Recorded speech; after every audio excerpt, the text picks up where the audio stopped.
തായ് jumbo green ചാമ്പക്കയുടെ വിശേഷങ്ങളായിട്ടാണ്. നട്ടിട്ട് ഒരു 3-4 വർഷമായി, 2 വർഷമായിട്ട് പൂക്കുന്നുണ്ട്. ധാരാളം കാ പിടിക്കും. ഞാൻ എല്ലാ തവണയും ക്രോപ്പ് ചെയ്ത് നിർത്തും. ബട്ട് സ്റ്റിൽ അത് കുറച്ചധികം പഴങ്ങൾ നമുക്ക് തരും. ഇതിൻ്റെ ഒരു ടേസ്റ്റിംഗ് വീഡിയോ ആയിട്ട് നമുക്ക് തന്നെ എടുക്കാം അല്ലേ? മധുരം ഉണ്ടോ? എങ്ങനെയുണ്ട് കേടു? കൊള്ളാം. എല്ലാ ദിവസവും ഇതിന്റെ പിഞ്ചുണ്ട്. പിഞ്ചിന് അധികം മധുരവേ ഇല്ല.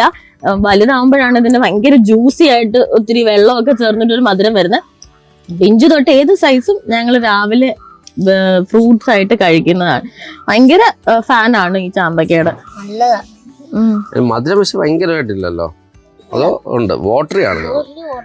ഭയങ്കര കുത്തുന്ന മധുരോ അല്ലെങ്കിൽ ഒരു ഹൈ ഗ്ലൈസീമിക് ആയിട്ട് തോന്നുന്നില്ല. ഒരു സ്നാക്ക് പോലെ പിള്ളേർക്ക് സ്കൂളിലൊക്കെ കൊടുത്തുവിടാം. ബെസ്റ്റ്.